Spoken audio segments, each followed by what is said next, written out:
Hello दोस्तों, आज की वीडियो में हम लोग जानेंगे कि यूसीसी यानी उत्तराखंड सिविल कोड में आप रजिस्ट्रेशन कैसे कर सकते हैं। अपनी शादी का रजिस्ट्रेशन आप कैसे कर सकते हैं। सबसे पहले आपको क्या कर लेना है, गूगल में यूसीसी को सर्च कर लेना है। ये मैं लगातार बताए जा रहा हूँ, तो मैं ये एक्सपेक्ट कर रहा हूँ, एज्यूम कर रहा हूँ कि आप लोग अब इस वेबसाइट को ईजिली ओपन कर पाओगे। वेबसाइट का लिंक मैं डिस्क्रिप्शन में भी दे दूँगा। आपने क्लिक मार लिया, ये आईडी खुल जाती है। लॉगिन करना, आईडी कैसे बनानी है ये मैं आपको बता चुका हूँ। फॉरगॉट आईडी, और फॉरगॉट करने के बाद अगर आप यूसीसी आईडी भी भूल जाते हैं तो वो भी मैं आपको बता चुका हूँ कैसे करना है। और जब आपकी आईडी बन जाती है तो उसके बाद आपको क्या करना है, यहाँ पे सिंपली लॉगिन कर लेना है। ठीक है, ये देख लीजिए NX6SRH आपकी आईडी ऊपर से आएगी। यहाँ पर पासवर्ड, यहाँ पर जो ऊपर ये टाइप किया गया है सेम टू सेम यहाँ पे लिखना है। आपके उसमें अगर NX की जगह कुछ भी कैपिटल स्मॉल में नंबर में जो भी लिखा आता है वो आपको नीचे टाइप करना है। ठीक हो गया। अब इसके बाद आपको क्या करना है, लॉगिन पे क्लिक मार लेना है। हो गया।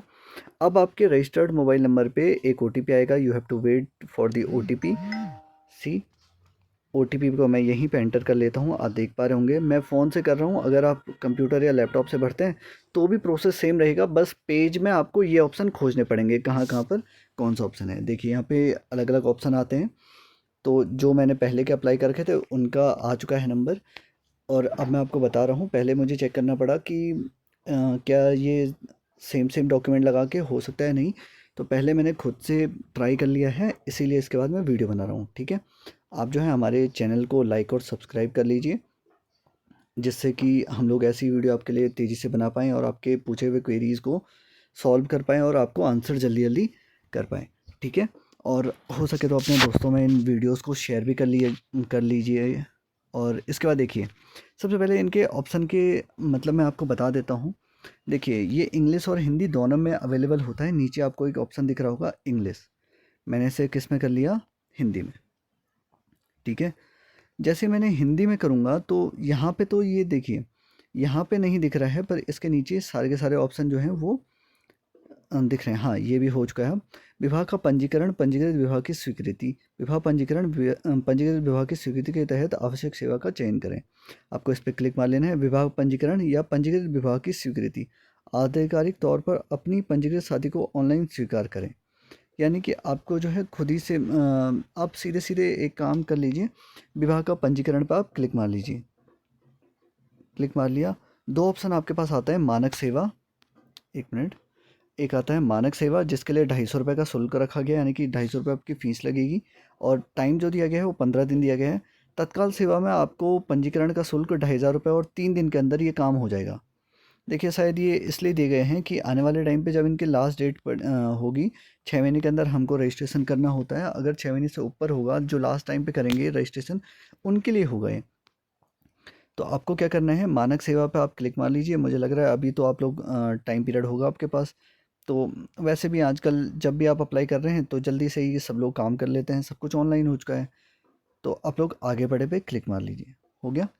अब देखिए, पंजीकरण विवरण मैं आपको ऑप्शन का मतलब बताते चलूँगा, और आपको सीरियल वाइज जिसमें भी आप फॉर्म को फिलअप कर रहे हो उसमें आपको सेम टू सेम ऑप्शन को चूज़ करना है। ठीक है, पंजीकरण विवरण। अब देखिए, पंजीकरण विवरण में पंजीकरण विवरण, यहाँ पे क्षेत्राधिकार विवरण, ये नेक्स्ट नेक्स्ट स्टेप हैं। मतलब firstly you have to fill, आपको पहले पंजीकरण विवरण को फिल करना होगा, यानी कि रजिस्ट्रेशन डिटेल्स आप लोगों को डालनी होगी। किसके अधिकार में आदि ये आता है वो आपको भरना होगा। पति का विवरण डालना होगा, गवाहों का विवरण डालना होगा, घोषणा पत्र आपको डालना होगा। ठीक है, फिर कुछ और डॉक्यूमेंट्स होते हैं वो आपको भरने होते हैं। जैसे ही आप ये सारे डॉक्यूमेंट भर देते हैं फिर आपको फ़ीस लगानी होती है। अब देखिए इसके लिए चाहिए क्या क्या होता है, तो चाहिए आपको क्या क्या चाहिए, वो चाहिए आपको शादी का कार्ड, फ़ोटो, पासपोर्ट साइज़ दोनों की जॉइंट फ़ोटो, और शादी की एक फ़ोटो, यानी कि जब आपकी शादी हुई होगी तो उस दौरान आपने एक फ़ोटो ली होगी। साथ में आपको डोमिसाइल चाहिए, अगर डोमिसाइल नहीं होता तो उसके लिए भी ऑप्शनल डॉक्यूमेंट बताए गए हैं। वो कैसे होगा वो मैं आपको बता दूंगा, अगर इस वीडियो में पॉसिबल हो पाएगा तो मैं बता दूंगा आपको। ठीक है, अब इसके बाद जब आपके पास ये सारे के सारे डॉक्यूमेंट हो जाते हैं, डोमिसाइल जो है, डोमिसाइल यानी स्थायी निवास प्रमाण पत्र आपका और पति और पत्नी दोनों का चाहिए होता है। जब आपके पास ये सारे डॉक्यूमेंट होंगे, अगर नहीं भी हैं तो कोई बात नहीं, आप धीरे धीरे इसको फिलअप कर लीजिए और सेव करके रख सकते हो। आप सेव, अगर आप सही जगह पे क्लिक मारेंगे तो ये सेव होकर के रहती है, और जब आप सेव करके रखते हो तो नेक्स्ट टाइम जब भी आप आओगे तो इसको आप फिलअप कर सकते हो। क्या शादी में पंजीकृत होने के लिए कई पति पत्नियां हैं? तो अगर कई लोगों का क्या होता है, कई बार शादी हो जाती है, तो अगर ऐसा नहीं है तो आपको नहीं करना है।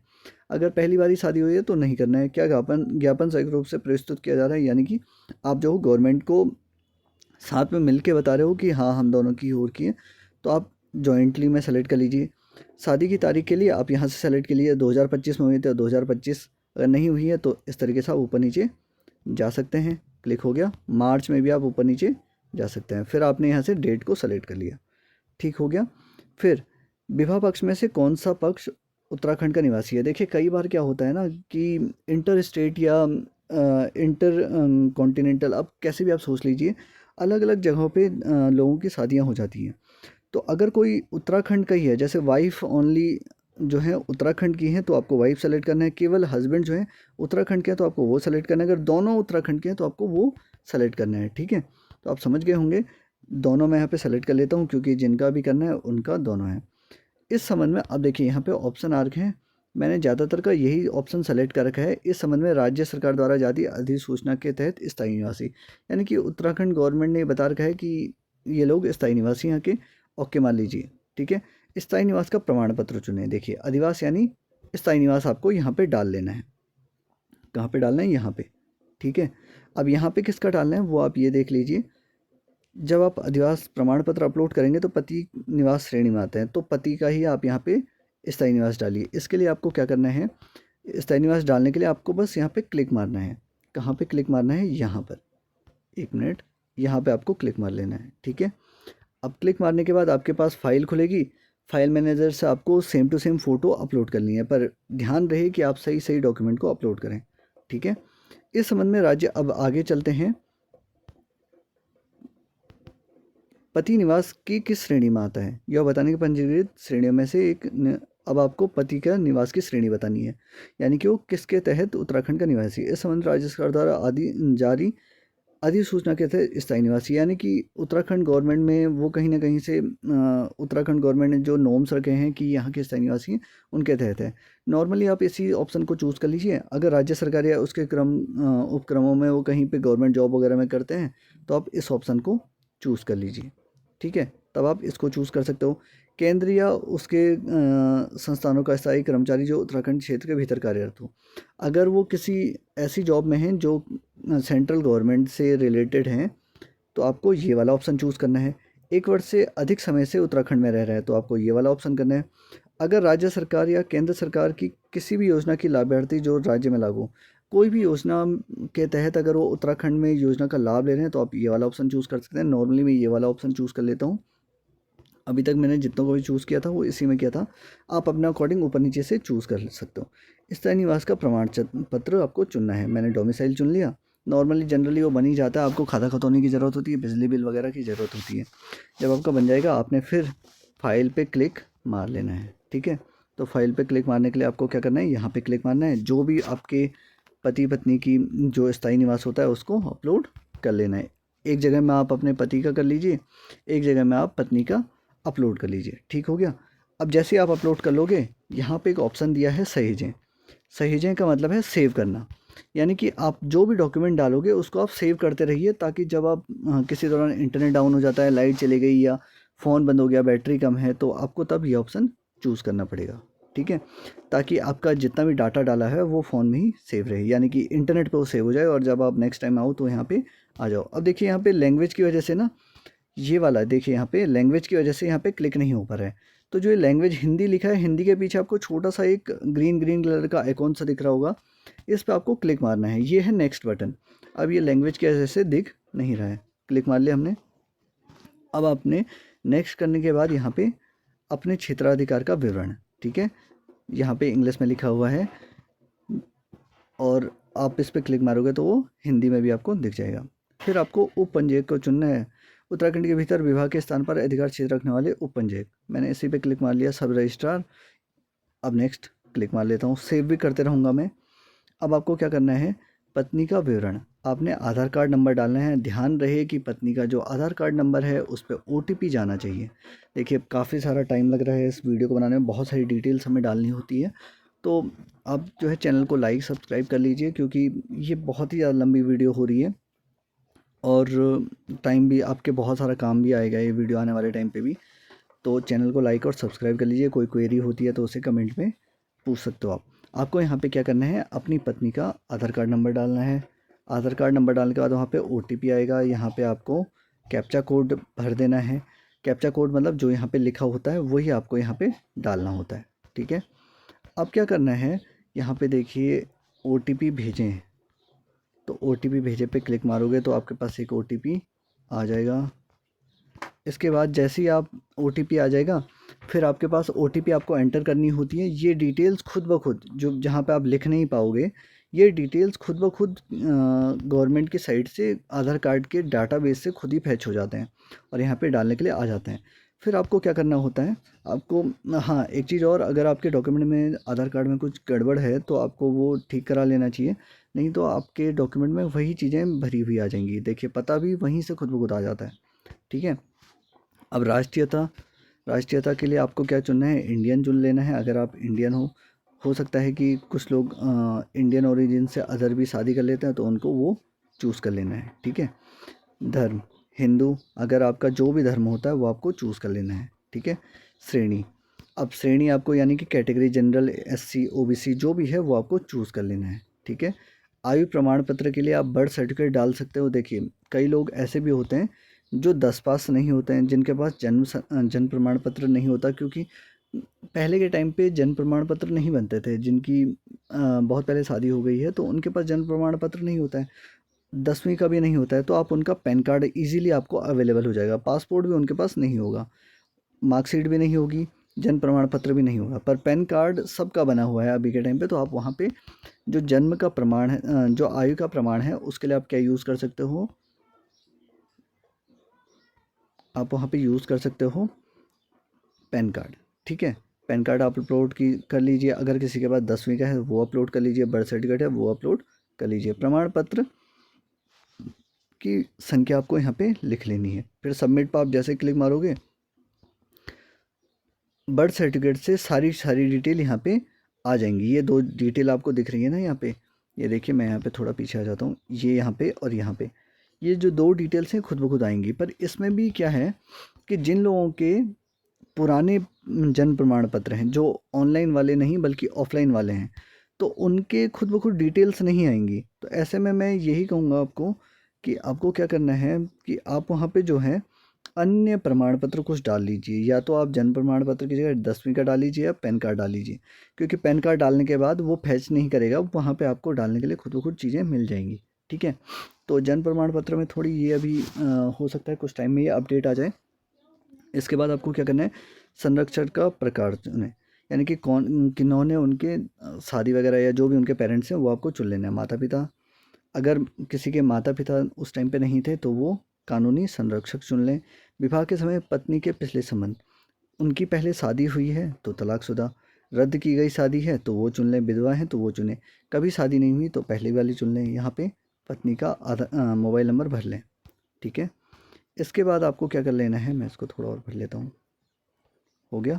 वैकल्पिक नंबर, देखिए जिनके ऊपर स्टार बना हुआ होता है वो आपको ज़रूर से भरना है। ये देखिए स्टार बना हुआ है ना, ये आपको ज़रूर से भरना है। पर जिनके ऊपर स्टार नहीं भरा है बना है वो आपको भरने की ज़रूरत नहीं है, तो हम इनको नहीं भरते हैं। हम नीचे पे आ जाते हैं।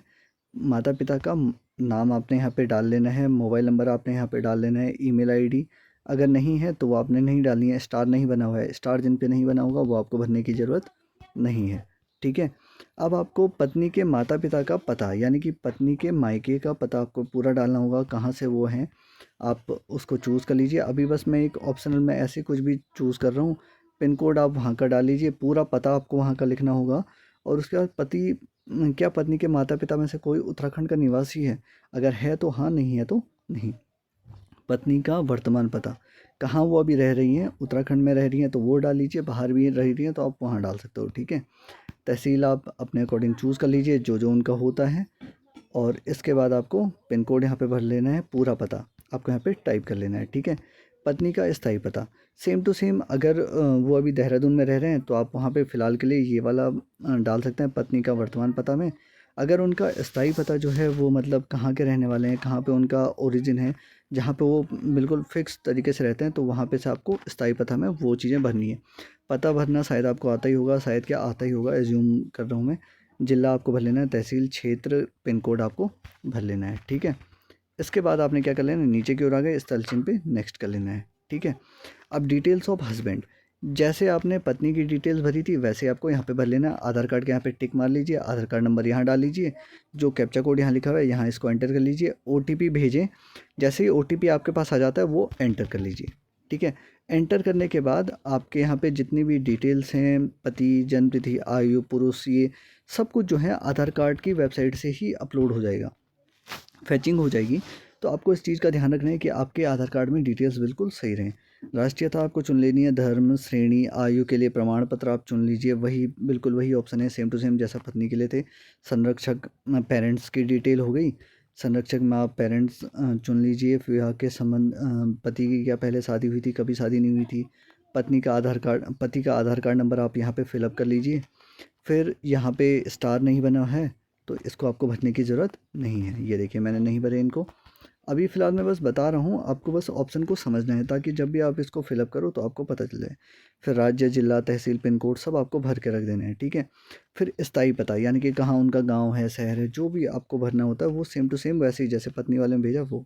फिर सहेजे पे आप क्लिक मार लीजिए, सहेजे आपको कहाँ मिल जाएगा, यहाँ पर, ठीक है, सबसे नीचे बाईं ओर। यहाँ पे आपको भर लेना है, जैसे आप वो भर लोगे नेक्स्ट पे आपको क्लिक मार लेना है। नेक्स्ट पे क्लिक मारने के बाद अब आपके पास आता है मैरिज रजिस्ट्रेशन डिटेल्स। अब मैरिज यानी कि शादी के आपको डिटेल डालनी है। विवाह समारोह का प्रकार, सप्तपदी हिंदू के लिए है, मैक्सिमम लोग उत्तराखंड में सप्तपदी ही चुनते हैं। वो अगर कुछ और है तो आप अपने अकॉर्डिंग उसको चूज़ कर सकते हो। इसके बाद नेक्स्ट वीडियोज़ में आपको बता दूंगा कि कहाँ पे क्या क्या ऑप्शन बना हुआ है, ठीक है। विवाह समारोह के लिए इनमें से किसी एक को चुनें। देखिए, विवाह समारोह करने वाले अधिकारी द्वारा विवाह समारोह प्रमाण पत्र अपलोड करना।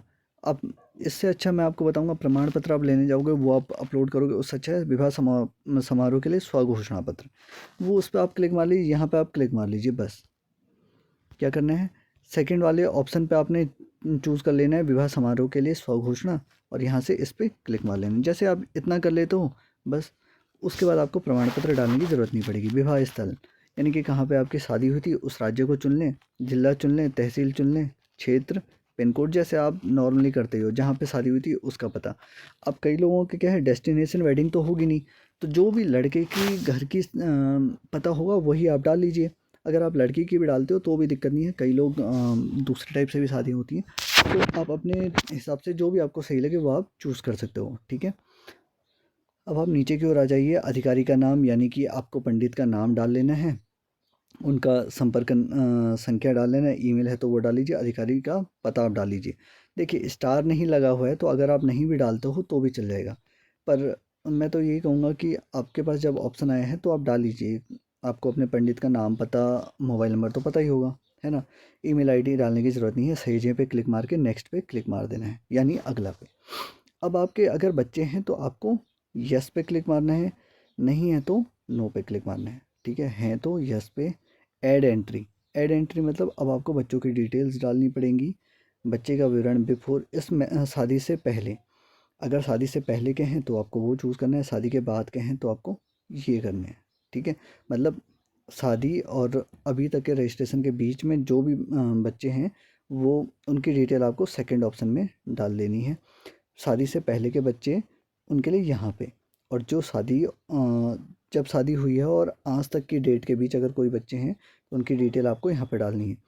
बच्चा गोद लिया गया है, पैदा हुआ है तो जन्म लिया, जन्म लिया मतलब पैदा हुआ, और अगर आप अडॉप्टेड लिखोगे या अपनाया गया लिखोगे तो मतलब वो गोद लिया गया है।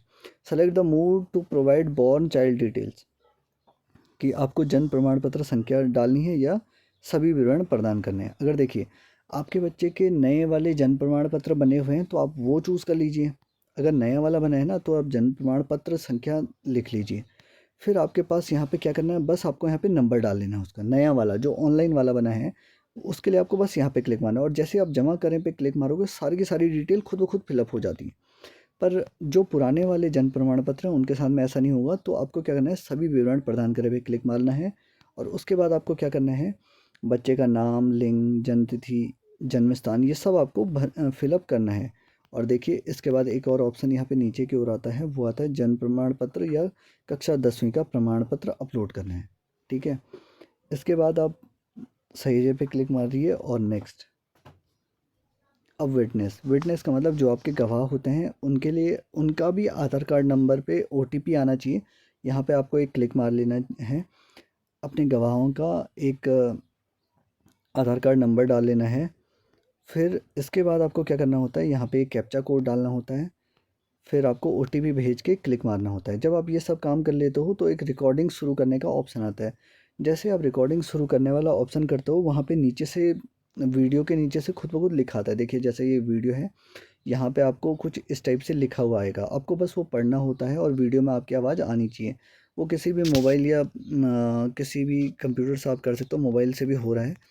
और इस बात का आप ध्यान रखिए कि उस टाइम पे वो आवाज़ क्लियर हो और जहाँ पे आप बोल रहे हो वहाँ पे थोड़ी सी पीछे से बैकग्राउंड ठीक हो, ताकि वो साफ साफ दिख जाए, लाइटिंग भी हो। फिर गवाह 2 का विवरण में भी सेम डालना है, जैसे हमने गवाह 1 में डाला। फिर आपको रिकॉर्डिंग शुरू करके यही चीज़ें करनी है। सही जगह पे आप क्लिक मार लीजिए, फिर आपको फिर से वही अगला पे आपको क्लिक मार लेना है। ठीक है, ये लीजिए मैं क्लिक मार लेता हूँ। अब बस हम लास्ट स्टेप पे पहुँच गए हैं, डॉक्यूमेंट्स पे। डॉक्यूमेंट्स पे आप देख पा रहे होंगे पत्नी की पासपोर्ट साइज़ फ़ोटो, जो सबकी होती है ना, वो पासपोर्ट साइज़ फ़ोटो छोटी सी, वो आपको इस ऑप्शन में अपलोड कर देनी है। अपलोड करने के लिए आपको क्या करना है, यहाँ पे क्लिक मारना है, आपकी गैलरी खुलेगी, गैलरी से आपको अपलोड कर लेना है। कंप्यूटर वाले अपने कंप्यूटर से अपलोड कर लेंगे। पति के लिए आपको क्या करना है, यहाँ पे क्लिक मारना है, गैलरी खुलेगी, वहाँ से अपलोड करने हैं पासपोर्ट साइज़ फ़ोटो। और ये जोड़े की तस्वीर मतलब जॉइंट फ़ोटो, जैसे आपके बैंक अकाउंट पे लगी होती है ना जॉइंट फ़ोटो, वो आपको यहाँ पे अपलोड कर लेनी है। जोड़ी की शादी की तस्वीरें, ये देखिए, यानी कि जब आपकी शादी हुई थी तो तब किसी न किसी ने एक फ़ोटो तो क्लिक की होगी, तो आपको यहाँ पे अपलोड कर लेनी है। ठीक है, यहाँ पे ऑप्शन दिया गया है PNG JPEG फ़ोटो अपलोड करें। जिनके नीचे ऐसा लिखा आता है ना PNG JPEG फ़ोटो अपलोड करें, उसका मतलब होता है आपको फ़ोटो फॉर्मेट में फ़ोटोज़ अपलोड करनी होगी, PDF अपलोड नहीं करनी होंगी। देखिए यहाँ पे जितने भी लिखे हुए हैं उनमें यही लिखा हुआ है कि PNG JPEG, ये आप पढ़ पा रहे होंगे यहाँ पे, PNG JPEG अपलोड करें, इसका मतलब होता है फ़ोटो फॉर्मेट, यानी फ़ोटो अपलोड करना है, PDF अपलोड नहीं करना है। बाकी अगर कुछ और चीज़ें पूछनी होती हैं तो आप नीचे कमेंट में कर सकते हो। अगर किसी के पास PDF में है, PDF को JPEG में कैसे कन्वर्ट करें या उसकी फ़ोटो कैसे बनाएं, वो किसी और दिन हम कवर अप कर लेंगे। विवाह आमंत्रण, इसके लिए आपको क्या करना है, जो आपकी शादी का कार्ड है वो आपको अपलोड कर लेना है, यहाँ पे क्लिक मार के फिर आपको अगला पे क्लिक मार लेना है। फिर आपको ये सारे के सारे चूज़ करने होते हैं, इस टाइप से जितने भी हैं सबको आप चूज़ कर लीजिए और इसके बाद आप ज़रूरी है पे क्लिक मार लीजिए, फिर नेक्स्ट।